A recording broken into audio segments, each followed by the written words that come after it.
And we're live on the air. Episode number 13 of the Unlimited Range podcast. I'm Jack. This is my dad, Dean. How you doing? I'm doing great. Lucky 13, right? Lucky number 13. And unfortunately, we do not have we lost our sponsorship money. We don't have a sponsor for today's episode. That's brutal. I Big goal. got nothing for you. No, You got nothing? Yeah, I don't know if we should just be plugging people anyway. I think that's probably a violation of some law somewhere, huh? yeah, they probably don't. I mean, as long as we're not, getting money from somebody else to do something, then I think we're probably good. You think our viewership levels are not? You don't think we're on their radar? As long as you're not making money on somebody else's name or something, you can pretty much throw around whatever you want.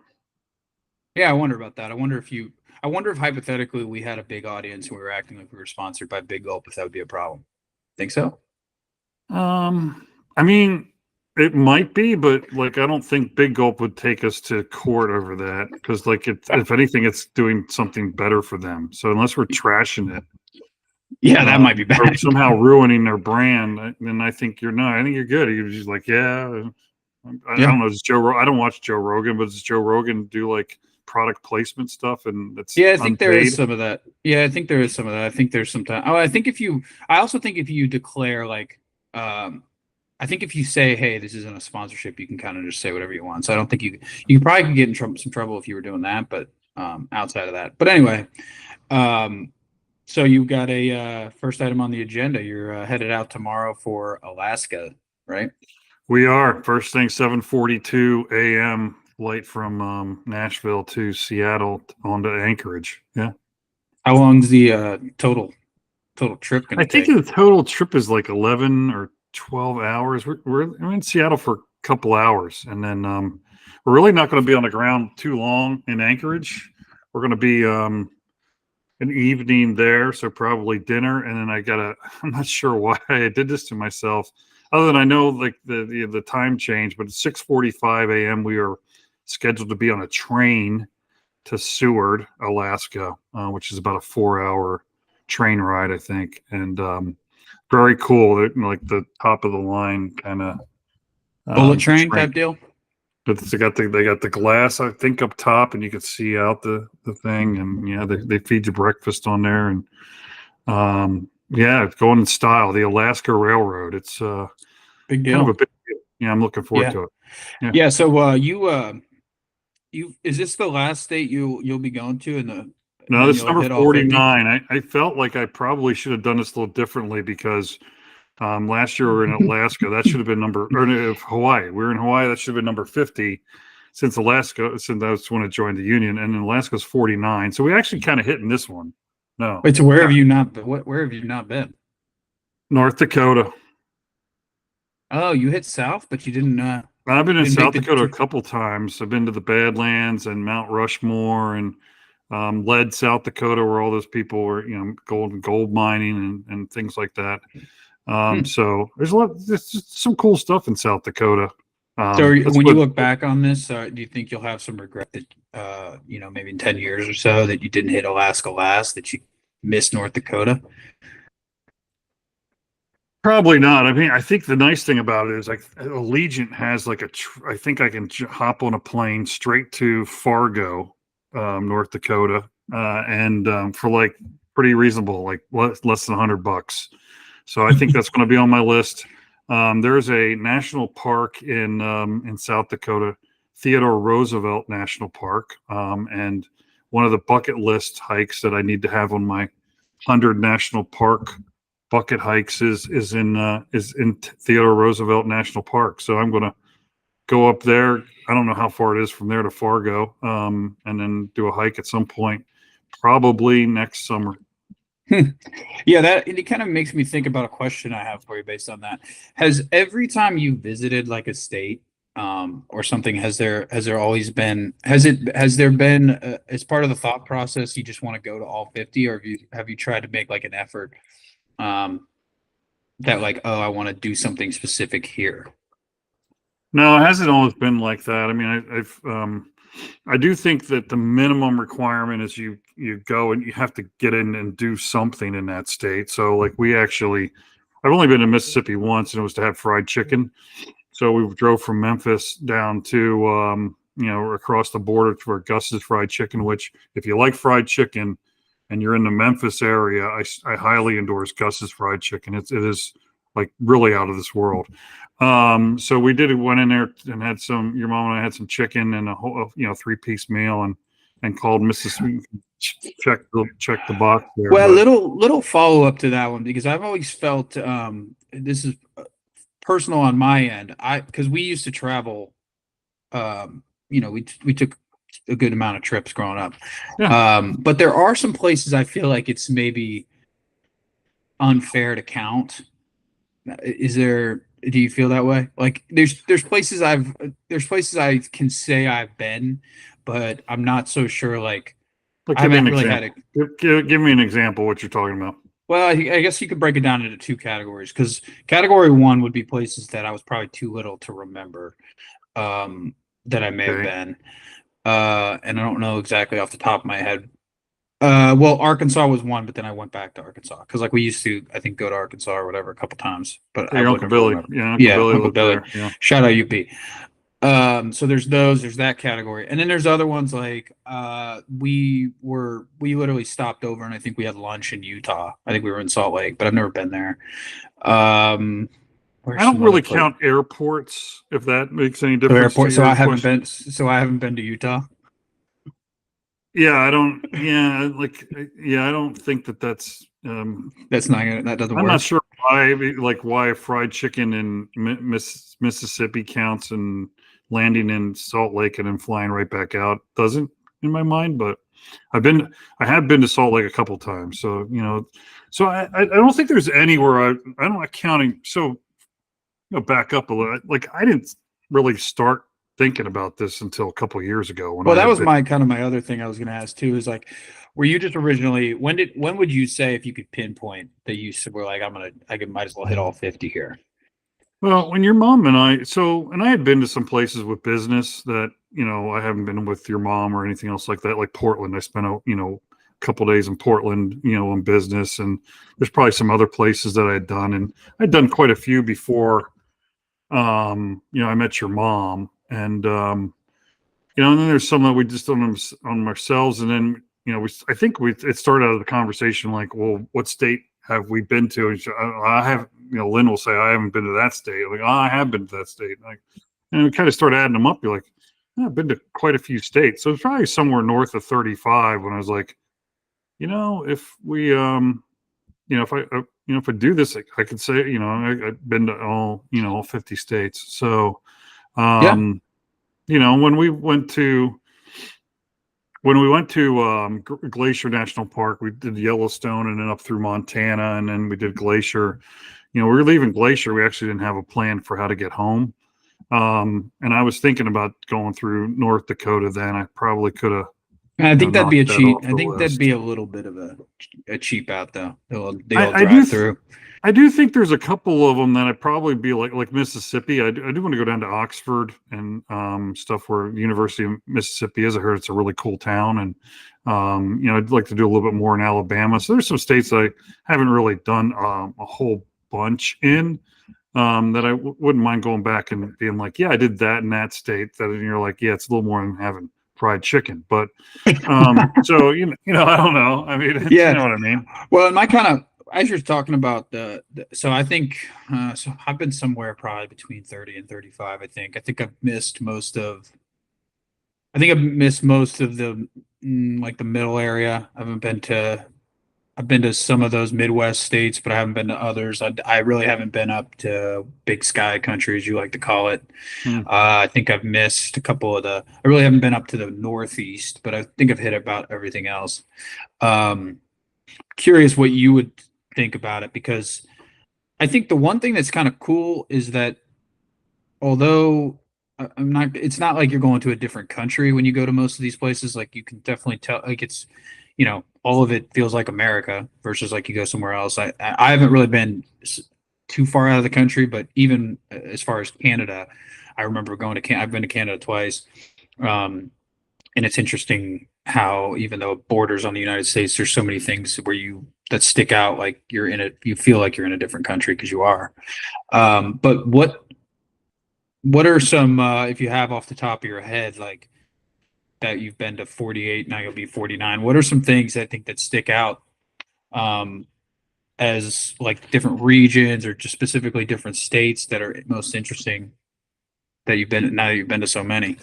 Yeah, one of the things the first thing I think of is the upper East Coast. It could actually once the water stays cold pretty much all year long, and especially when you get into like New Hampshire and Maine and up into Canada, like New Brunswick and such.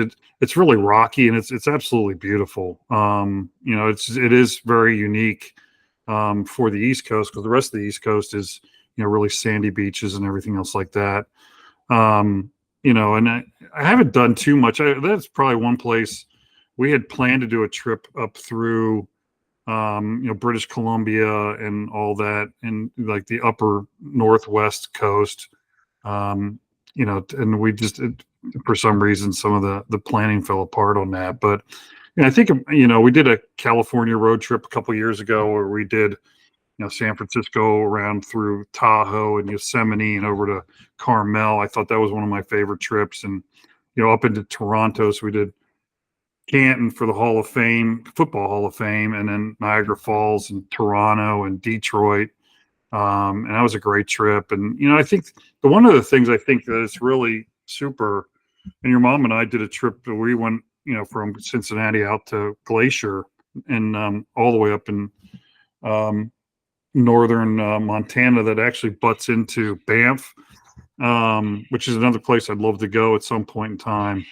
And but like now you can hop in the car and it's really easy to find Airbnbs or bed and breakfasts, especially if there's just two of you. Like so, it's super easy to go on Google. Like your mom would drive, and I'm just kind of Googling through like where do we think we're going to stay for the day, and we ended up staying in some really cool places by happenstance, and that's been one of the more fun things, the serendipity of it all that I really enjoy. So I think there's times when I love taking a vacation, kind of plunking down in one spot, and there's other times that this one in Alaska is going to be that we're going to hit 4 or 5 towns and stay in 4 or 5 different places for 2-3 days at a time. Yeah, that's And kind of why that's fun. I kind of would that's kind of why I would like to hit Alaska at some point, why I'd like to hit Hawaii. Because I think an interesting part of I'm not as much of a I don't really love I'm not a traveler. It's not really my thing, but I get a kick out of um the I have a good memory for certain things, and there's things that stick out as interesting to me, and one of them has been like noticing just from the different regions and some of the different just little idiosyncrasies of those types of places. That's why I think it would be cool to visit like Alaska or Hawaii, where I've never been, because like for example, like you go to the Southwest, I think it's just kind of cool how when you get there, it's just normal that all the houses are built super low Mhm. in those muted colors. And then it's like, the cities, how big and vibrant the cities are in the some of the bigger cities in the Northeast, stuff like that, and then the beach towns. I kind of think it's cool to have seen all those different things more than the actual travel component. I just think that's kind of cool. So when you say you're not really into traveling, what do you mean by that? I don't really have a desire necessarily. Well, I would say I'm definitely a homebody. Okay. I like being at home. But also I don't really have a desire I don't really have a desire to just see as much as possible. Like I would say you probably fall into that category, and there's I think there's a lot of people like that. They just would love the experience of being able to I just I don't really have that desire. It's not a natural part of me. I like seeing things and whatever, but um it's just not something that's like I'm like, oh, if I don't go, I know people have said like, oh, if I don't see this before I die or whatever, I'm gonna be disappointed, or I have a bucket list, and that's just not really. I don't view it that way really. I think if anything, the individual experiences stick out to me significantly more. Like the memories I have of certain things don't revolve around the place. I would say they revolve around. certain experiences like that stick out, like when we went to San Diego and we went to that wildlife park, or we went to the San Diego Zoo. Or I think we talked about this on the one podcast before we knew SeaWorld was bad news. Yeah, yeah, yeah. going to going to SeaWorld, hitting different aquarium, Arizona, obviously. Arizona was an Should I awesome. give a quick Arizona plug? Yeah, go We for didn't it. do Go that for it. already, did we? No, no. So to anyone who's listening, and also was that a basically I don't so basically we were I think how old would I have been? I would have been probably 15 years old. We were down in Arizona. We were hitting a couple different spots there. Actually, as I'm saying it, I don't know if we're allowed to tell the Uncle Sam story, but maybe we'll table that one. May he rest in peace. Rest in peace, Uncle Sam. Yeah. When he We all back rested in pieces, right? Driving with Uncle Sam. driving with Uncle, Right. Uncle That's Sam. good. We do an episode driving with Uncle Sam. Driving with Uncle Sam. Well, I have to Driving off say a something cliff. about it now. I'll do this one quick. Yeah, my dad's Uncle Sam, well into his 90s. We went down to visit him in Arizona. It was a core reason we were going on the trip. And he, in Engelman family fashion, they're stubborn individuals, and he wanted to drive. So we got into his car as soon as we thought we were all gonna, sit by the pool, and he had an orange tree back there. So we thought maybe we were Yeah. gonna eat some oranges and hang out. Chill out. Uncle Sam wanted to get right in the car, and then he No, proceeded he came out with a cooler. came out with a cooler. He came out with one of those hand coolers. Proceeded Like, to hey, what's going on? Proceeded to back right into his girlfriend's car. and it only went Yeah. downhill from there. No, it is, my favorite quote of it was they come out there and be like, he's like, Yeah. I'll drive my car, and I had this rental car, and I'm like, no, Uncle Sam, it's totally cool. I'll drive, and he's like, nonsense. Got right behind the driver's seat. Get into a Suburban with a 94-year-old uncle. All five of us. So yeah, so that was an interesting one. But while we were there, they I think it was at the hotel. You know how the like hotels always have those little pamphlets. I think we were at the hotel in the Grand Canyon, and you came across Arizona. They have all those little pamphlets, and at that time, if I got something in my head, it's what I wanted to do, and so the pamphlet was this place called Arizona, and I was just begging to go to this place, and we finally pulled up to Arizona, and I'm pretty sure it was one of those backyard zoo type deals. But they did have an otter who was kind of cool. It was a little better than a backyard zoo. A little better. It was probably along the lines of Kentucky Down Under. Yeah, which was a step up from a backyard zoo, but they had a boatload. They had a boatload of bears. I mean, there was bears. Now that I think about it, we have patronized quite a few like types of places. And you missed one of the best of the cat rescue in Apex, North Carolina. That was an awesome one. You know what? I think. Did you ever watch? I think I watched that Tiger King documentary. Oh God! I thought not like Tiger King, but it's not that bad. But I thought to myself, I'm like, man, I think we might have. I think we might have patronized a couple of these places. I don't know what Arizona does with all the bears, or where these bears would be otherwise. But there was like a bunch of cubs. It was, on the cuteness scale, it was way. Yeah, they had some good stuff, and I love. They're quickly probably ascending the list of my favorite animal. I love otters. Otters are so like they're hilarious. Do you remember the ones in Monterey Bay there? Well, I was about to go there. I was about to say I don't know how many stories our viewers want to hear, but that's probably up there. You want to give them the. Now, well, before we go there, I do want to, like, when you're talking about Uncle Sam and nonsense, the other one I always think of is Bud Geimer, which is your mom's Uncle Bud. We went to visit them in Tucson, Arizona over Easter, and it was hot. It was super hot. And he's taking us to the pool, and he's got the music on, and he's listening to something and some sort of rock and roll song, and he rolls this off as like, without we would have no rock and roll music if it weren't for Unrequited Love.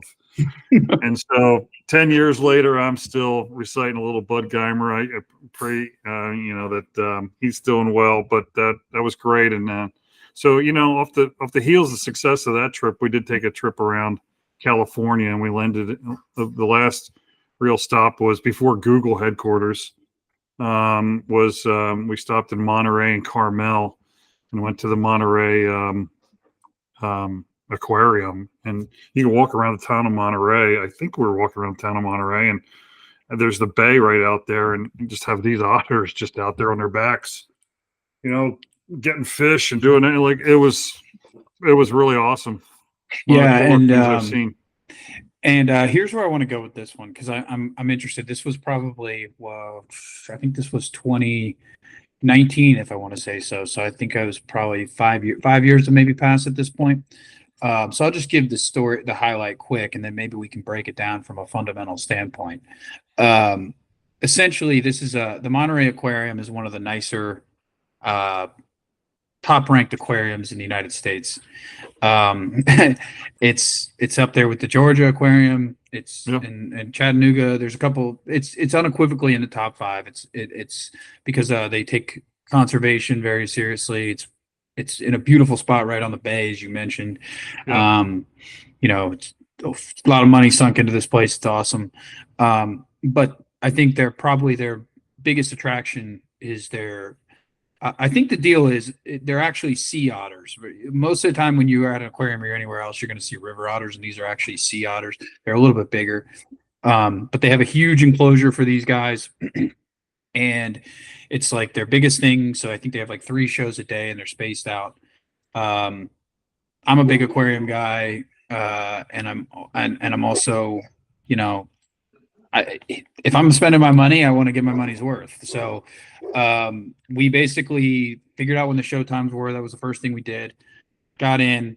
I think we camped out in front of this exhibit, because they do. So basically what they do is these otters, not only do they swim around at these shows, they dump a gigantic amount of ice, because these guys love ice. And they also float on their backs. So like you were saying, they float on their backs, and they like shovel all this ice like onto their bellies. Yeah, and then they just kind of lay there, and they just kind of like shovel it into their mouth. And then on top of that, they kind of have them do some tricks and stuff. So it's kind of a cool thing. And we sat out there for about an hour, and then in typical American fashion, people start rolling up about 6 minutes early. We were literally standing there probably for an hour.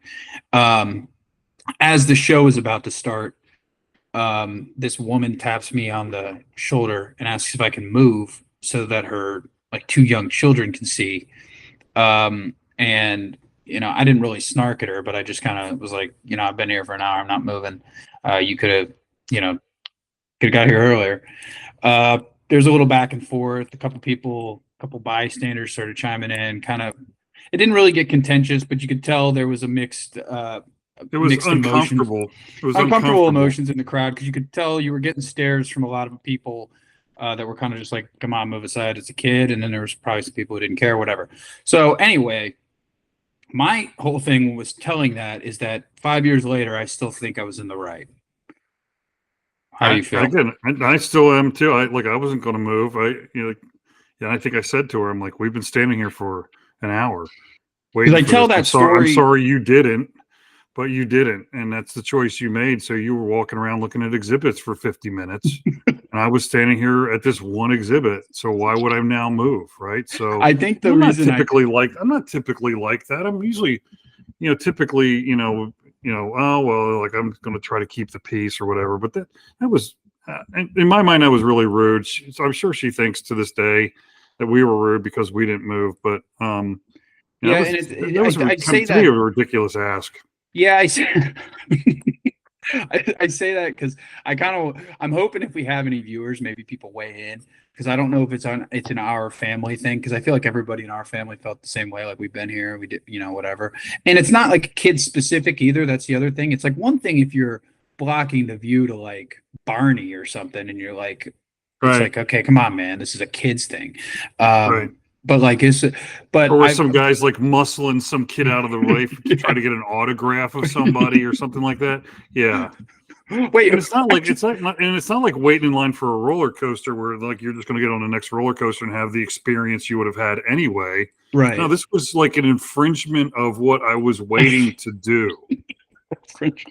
Yeah, so And maybe I'm if you're watching this weigh in, because I think the reason I say that is I've told that story a couple times, and majority of the time I think people will kind of find it funny. There is sometimes I get looks like, um, can't believe "Hey you didn't man, move out of the way for a yeah, like couple why didn't you kids. move? Yeah, like why didn't you move out of the And I'd be way?" like, well, I can't believe that lady just decided she was going to saunter up 5 minutes before it started and play her "I've got kids" card.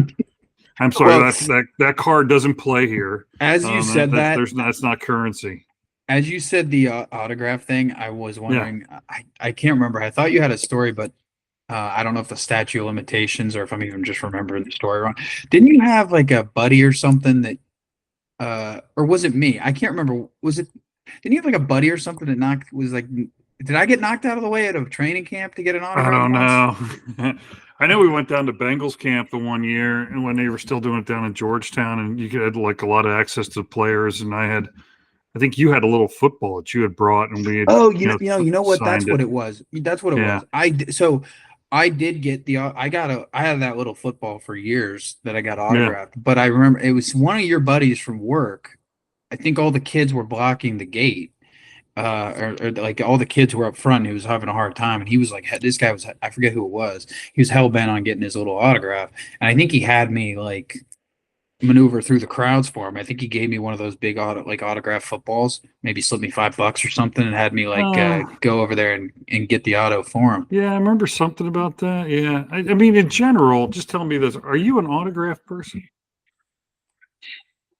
Uh, it's hard to say. I not in general. I think if I ever have like a basement or something, definitely not for like the collection value or like getting into the game. Not like I'm never gonna be like, oh, I want to get this signed and maybe it'll increase the value, or I'm gonna go buy this piece of. But I did go down to I called you from there's a shop, forget where that is down here. I think it's Yeah, yeah, maybe in Mount Juliet or something, and they've got yeah. a lot of cool just different stuff. They've got just like jerseys. So I think it would be cool. Like if I ever had like a basement and I could like turn it into like kind of put a helmet up or something in like a sports room or something like that. I think that would be cool just to have. But I know a lot of people are into like doing that for like resale value and stuff, and it's not ever something I've been into. Yeah, yeah. I mean, everywhere you go, there's people that are doing, autographs. There's a lot of adults that do it. I just haven't. It really hasn't done anything for me. I don't think I have any. I might have a couple things that have an autograph on it, but I don't.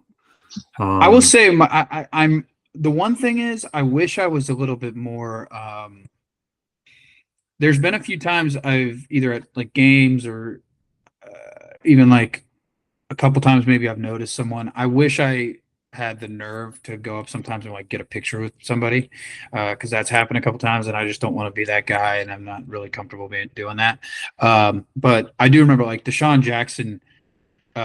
We went to Bengals preseason game. I forget when that was. I think it was a long time ago. I was a kid because yeah, he was still in his first stint, and I remember he was a lot of times at like the preseason, those guys that aren't playing kind of mingle more with the fans than they usually would. And he signed like I had a ticket. I didn't have anything else to give him.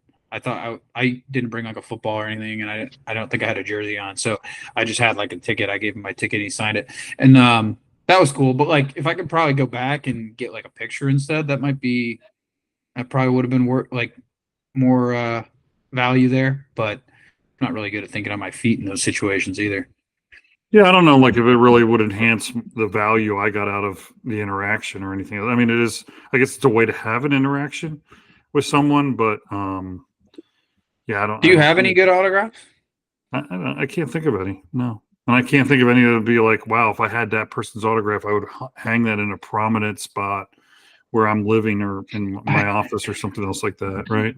I don't think I'll ever know, but I supposedly have a Donovan McNabb signed mini helmet, but I have no idea if that's legitimate. There's literally an actual Donovan McNabb signature. Yeah, I Yeah, mean, does it yeah, matter? I mean, does it matter? yeah. I guess if you I believed it was him all these years, so I guess it's I mean at this Yeah, point, I mean that's the thing. Like, if you get if you're in a spot where you get the autograph from somebody and you remember that, it enhances your memory or recollection or the moment you had. I think that's good. But like if you go to a shop and you buy something that's autographed, and even if it comes with a certificate of authenticity, like what I don't know how that changes, I don't know. I anything don't for think me. it.